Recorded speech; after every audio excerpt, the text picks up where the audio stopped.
తెలియకుండానే చాలా మందికి ఈ ఫర్టిలిటీ ఇష్యూస్ ఎందుకు వస్తూ ఉంటాయంటే మన జీవన విధానంలో తెలియకుండా కొన్ని చేసే తప్పుల వల్ల అది ఉంటూ ఉంటాయి. బేసిక్గా ఒత్తిడితో కూడిన జీవన విధానం కాబట్టి ప్రతి ఒక్క నిమిషము ప్రతి ఒక్క కపుల్ కానీ ఇండివిజువల్ కానీ ఒక ఒత్తిడి, పర్ఫార్మెన్స్ యాంగ్జైటీ, టెన్షన్లోని ప్రతి నిమిషం ఉంటూ ఉంటారు.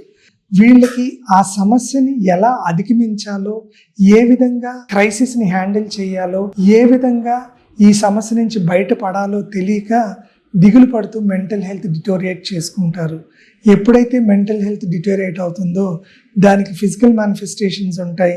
ఆటోమేటిక్గా mental health, physical health disturb అవుతుంది. ఎప్పుడైతే స్లీప్ సైకిల్ డిస్టర్బ్ అవుతుందో హార్మోన్స్ డిస్టర్బ్ అవుతాయి, అధిక బరువుకు రావడానికి కారణం ఉంటుంది. స్లీప్ సైకిల్ రిథమ్ తగ్గిపోయినప్పుడు ఆటోమేటిక్గా ఫిజికల్ ఫ్రస్ట్రేషను, ఇరిటేషను పెరుగుతూ ఉంటుంది. ఫీమేల్స్లో అయితే కంపల్సరీగా హార్మోనల్ ఇంబ్యాలెన్స్ వల్ల, బరువు పెరగటం వల్ల పీరియడ్స్ ఇష్యూ, గర్భాశయం క్వాలిటీ తగ్గిపోతుంది.